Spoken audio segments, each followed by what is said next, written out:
Bonjour, on est Chloé, Étienne et Blue. Un couple de jeunes marins et leurs chiens qui ont décidé de mettre une pause sur leur vie professionnelle et partir vers le sud sur un vieux voilier d'acier de 50 ans. Bien sûr, on explique déjà tout ça dans nos dernières vidéos. Alors, on vous souhaite la bienvenue dans l'épisode numéro 5 du voyage de SV Iguana. Bonne écoute!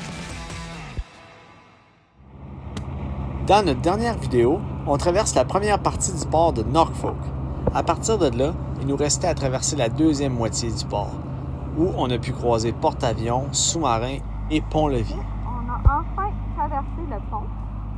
Puis on était quand même beaucoup avec des barges. Donc, ça a été très intéressant. On est arrivé au bon moment. On a attendu même pas 2 minutes. Et on rentre dans une écluse encore.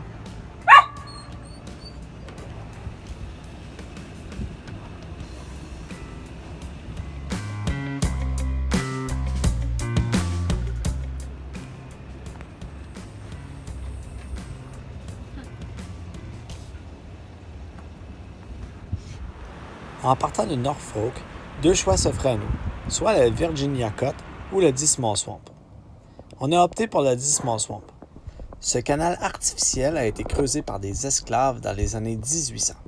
Pour le traverser, il faut monter par une écluse à un bout et en redescendre une à l'autre bout. Plusieurs quais gratuits sont disposés le long du canal. On avait pensé y passer le plus de nuit possible pour pouvoir marcher en forêt et y faire plein d'autres petites activités. On a commencé la traversée du Dismal Swamp. Voilà, il y a 5 pieds en dessous du bateau, mais je pense que ça va baisser à 0 pieds en dessous du bateau. Puis on a l'air de voir. Le niveau d'eau garanti dans le canal est de 6 pieds. Comme on tire 5 pieds 8 pouces, ça nous offrait 4 pouces de jeu. Alors, comme c'était creux en masse et large en masse, on s'est dit pourquoi pas envoyer le Spinnaker.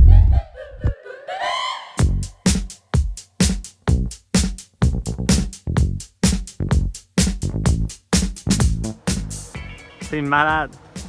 On fait 10 pieds dans le Dismal Swamp, le canal le plus étroit et le plus en ligne droite au monde. Ah, c'est tellement hot. Toi, qu'est-ce que tu disais de ça? Ça va bien, hein?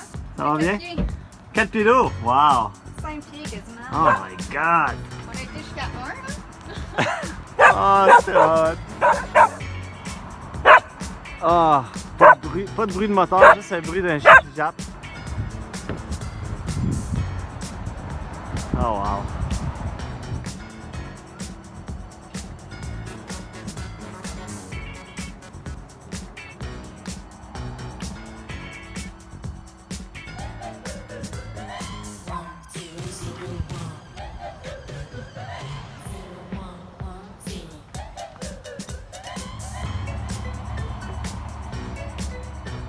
The making of.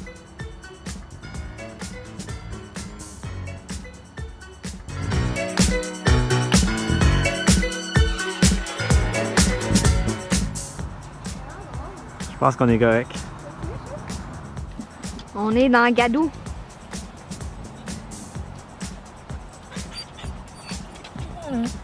Oh. Notre jeune dame s'est enfin couchée. On file comme l'étoile.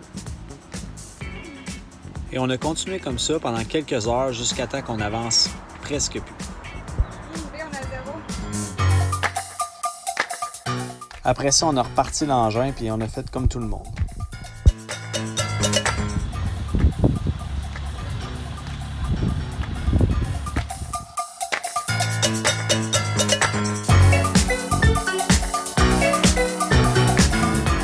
Une navigation plate, en ligne droite, quoique très jolie, m'a donné le temps de faire un peu de lavage.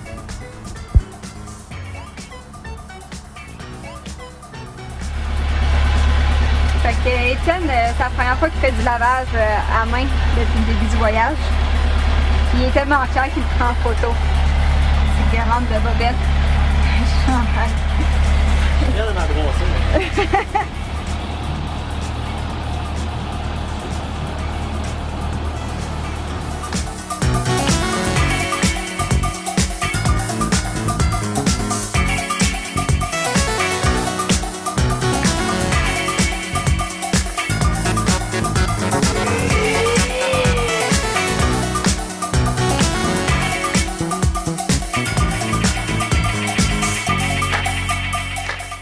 Notre navigation de la première journée dans la Dismal Swamp fut magnifique. Malgré notre vitesse moyenne de 3-4 km/h, on a finalement atteint notre quai pour la nuit, au Welcome Center, à peu près à la moitié du canal. Comme vous pouvez voir, on n'était pas les seuls à avoir eu l'idée de dormir là. On a fait 15 000 nautiques dans 10 Dismal Swamp, puis c'est ça qu'on a ramassé dans le Sea Strainer du moteur. Mais tu vois, autour de nous autres, c'est swampeux dans 10 Dismal Swamp. Et le lendemain matin, on n'est pas parti comme les autres. Nous, on voulait aller marcher dans le bois et profiter un peu du parc national. C'était magnifique et on regrette pas pantoute. Dans le fond, nous, on est bien en mode flâneur. On est parti le surlendemain.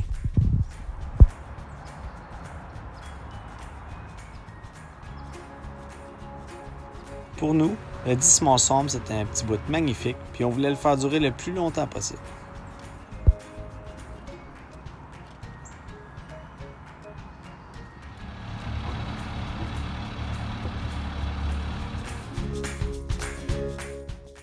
Là, il y avait peu de chances qu'on puisse faire de la voile. C'était vraiment flat cam.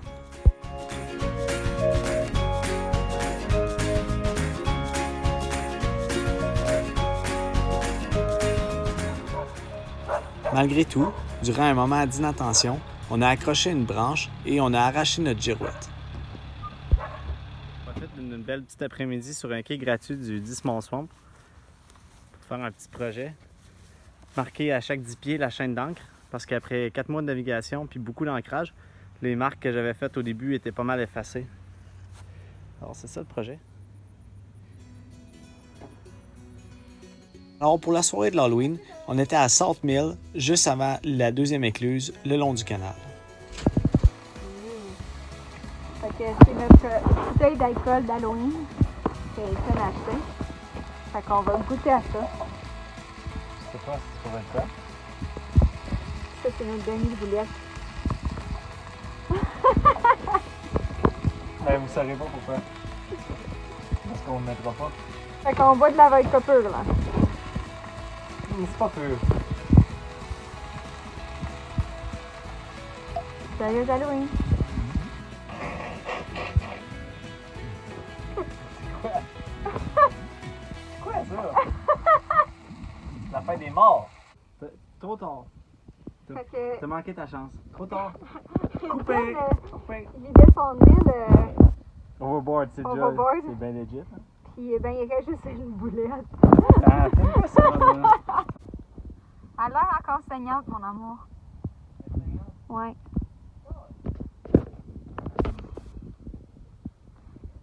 Elle flotte. B, elle cale. Elle cale. Fait que pour Étienne, aujourd'hui, c'était une journée décevante. Ok, vas-y. Pourquoi elle est d'abord? J'ai accroché la girouette à ma tête. T'as pas accroché à la girouette. J'ai arraché la girouette. Elle a fait flouche. J'ai accroché un arbre. Puis qu'est-ce qu'on a fait d'autre? Ah, le chien s'est enfui. On a couru, je sais pas ce qu'on est là, mais on a couru après pendant 1 heure de temps. Puis Étienne a échappé sa boulette. Fait qu'on mange une demi-boulette chaque soir. Oh, bonne journée. C'est l'Halloween! Ouais. Les enfants qui sont venus nous donner des bonbons. Ouais, on a fait un échange. On avait un échange, ils trouvaient tellement qu'on faisait pitié qu'ils sont venus nous porter des bonbons. Fait que, au lieu d'avoir 2 choix de bonbons à cette heure, on a aussi tout ça.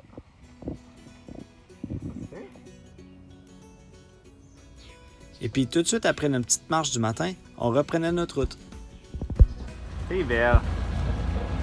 C'est une écluse 100% canadienne, francophone, québécoise. En way dans le sud.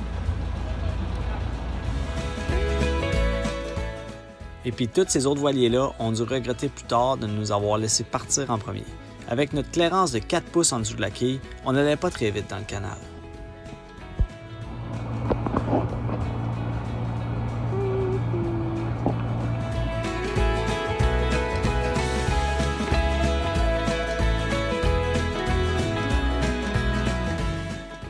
Et on a finalement sorti de Dismal Swamp en faisant en 4 petites journées de peinard ce que bien du monde font en une journée. Aujourd'hui, on est à Elizabeth City, squeezé entre deux poteaux qui ont pas plus que la largeur du bateau. Ils ont 10 pieds 6 entre les deux, puis on est 11 pieds de large. On a reculé, puis on a laissé un petit peu de bleu. Mais un super beau quai à Elizabeth City. Le Dockmaster nous a même conduit jusqu'au Walmart. On l'échappe. Fait que pour les coquerelles, on enlève tous les cartons, puis on range juste les éléments sans boîte dans le bateau. Puis on enlève les étiquettes sur les canettes. Fait qu'il faut écrire sur le top c'est quoi, puis on enlève l'étiquette pour pas avoir de coquerelles. Check ton chien, il est assis sur quoi? Mon chien est assis sur quoi? Sur le sac d'épicerie. Blue, qu'est-ce que tu fais là? Blue! Et comme à chaque fois qu'on fait l'épicerie, notre vie devient un vrai carreau. Durant ce stop à Elizabeth City, on avait aussi prévu de faire un peu de maintenance sur ce petit moteur-là. On va vous épargner des détails parce que je souhaite à personne de vivre la déformation professionnelle qu'un mécanicien de marine vit sur un voilier de plaisance. Pas un how-to-do? Ah oui. C'est important de huiler les O-rings. On a changé l'huile du moteur et de la transmission et changé le filtreur à fioul. Fait que c'est quoi tu viens de faire, Étienne? Je sais pas. C'est con. On a drainé l'eau de mer et checké l'impeller de la pompe, drainé le Prestone, enlevé la strap de l'alternateur, l'enlever du chemin et mettre un sac en plastique dessus, enlever le couvert d'en avant et celui d'en arrière de l'échangeur de chaleur, enlever le tube nest et l'amener sur le quai pour le rincer avec de l'eau douce et changer la note sacrificielle du moteur. Comme on se sert énormément du moteur ces jours-ci, certaines de ces jobs-là, comme les changements d'huile, vont revenir dans quelques mois. Et pendant ce temps-là, Blue et Chloé ont refait le lettrage sur le dinghy pour lui refaire une beauté. Pourquoi est-ce que notre autre pizza goûterait le fumé? Un petit goût de bois. Parce que Étienne a sorti la première pizza, il l'a mis sur Ça, qui est en liège, mais qui est comme aimanté. C'est un trap shot, ça. C'est quasiment bien pensé. Fait que là, que j'ai remis la pizza dans le four, t'as avec. Il a fait cuire le bad. Là, ça sentait genre le. Ça sentait le foyer au bois, le foyer à bois. Ça sentait pas là-bas. Ouais, c'est compris. Que Étienne avait chié ça. Vous comprendrez que c'est quand même souvent moi qui cuisine, puis que presque à chaque fois, c'est une catastrophe. Louis, où t'as joué? C'est-tu ta passe? On fait officiellement partie d'une flottille ce matin parce qu'on a beaucoup de bateaux à partir de Elizabeth City. Parce que c'est une belle journée pour traverser le Sound.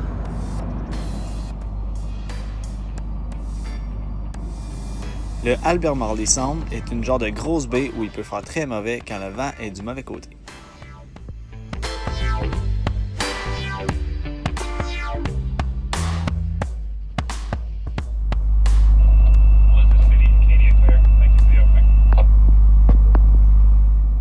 Une journée d'environ 9 heures de navigation qui nous attendait.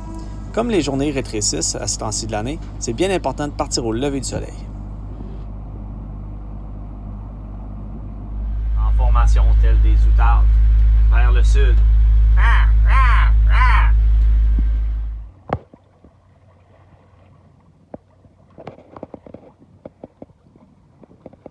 On est full voile. Puis on avance sans le moteur.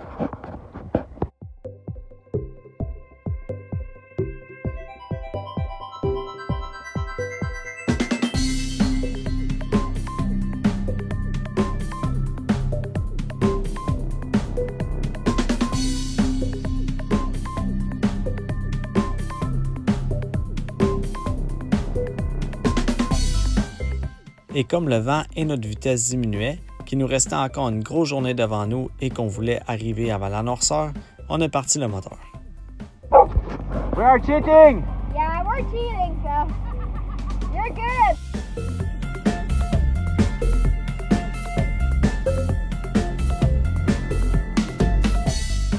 Ensuite, on a fait ouvrir le pont qui traverse Alligator River. On a reçu une petite pluie bizarre parce qu'il faisait gros soleil et on est arrivé à notre ancrage dans le fond de Alligator River à la fin de la journée. On commence la journée avec un beau caca sur le pont. Bravo!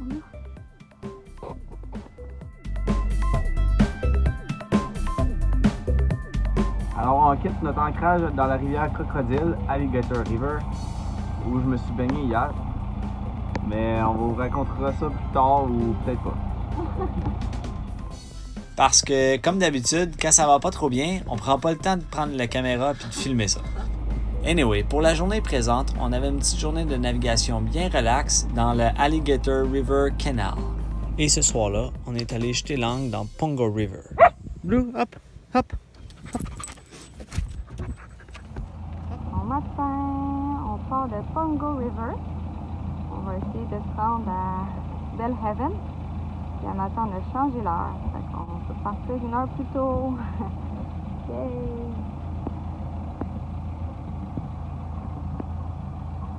Et on était tout seul hier à l'ancrage. Et finalement arrivé à Belhaven. Tu me dis, est-ce que tu t'en vas faire? Non, je sais pas. Ouais. Il y a des méduses dans l'eau. Fait qu'il s'en va remettre une anode sacrificielle sur le chat. Parce qu'on a pogné Lorrain, qui est dans le fond la petite bouée qu'on met sur l'ancre pour la dépogner si elle pogne dans quelque chose. Puis on a mis Lorrain depuis le début du voyage à chaque fois qu'on mettait l'ancre. C'est avant hier la première fois qu'on la pogne dans l'hélice. Fait qu'il a fallu que je plonge dans Alligator River pour essayer de dépogner la corde de l'hélice. Le shaft tournait plus partout. Puis fait que là, j'ai enlevé la node pour être capable de dépogner ça. Puis je l'ai laissé tomber dans le fond de l'eau parce que j'étais écœuré raide puis que c'était Alligator River. Fait que là, aujourd'hui, on arrive à Belhaven puis on se dit « Ah, ça va être super beau, tu sais, Belhaven. On va aller à l'eau pour remettre la node. » Mais non, on arrive, on met l'ancre, il y a plein de méduses autour. Anyway, fait que là, on a mis des petites cordes là pour parce que c'est pas mal sûr que je vais au moins les échapper une fois. Là. Fait qu'on va attacher des petites cordes sur le bateau puis je vais essayer d'aller joindre ces 2 morceaux de même en voyant rien parce qu'on voit pas notre main dans l'eau parce qu'elle est noire. Mais j'ai une flashlight dans un ziploc. Puis j'ai une clé Harlan attachée sur moi. Elle est pas mal lousse, ta clé. Ouais, je vais toute la serrer. Puis j'ai, c'est ça. J'ai un wetsuit anti-piqûre de... Pas mal cute. Ouais, c'est ça. Je vais acheter un drink après. Bonne chance. Il y a des méchantes grosses méduses autour du bateau. Je sais pas si j'aimais mieux les crocodiles finalement.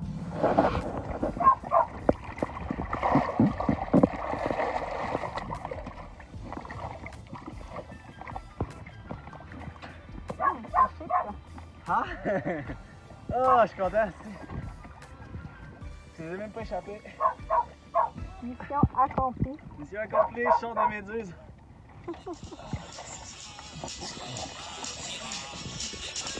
Chloé qui vient juste de dire, il manque juste des paniers. Il y en a un. Il y a un panier. Il monte comme un golf cart ici.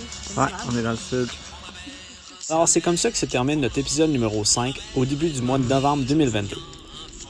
On aura donc navigué sur une courte distance dans l'intracostal entre Norfolk en Virginie et Belhaven en Caroline du Nord. Dans le prochain épisode, cette fois-ci, on se cachera de Nicole, la 3e tempête nommée qui frappe le pays depuis le début de notre voyage.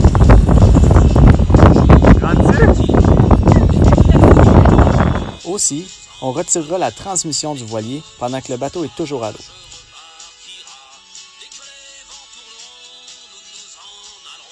Après ça, on pourra continuer notre descente vers le sud. Merci beaucoup d'avoir écouté la vidéo.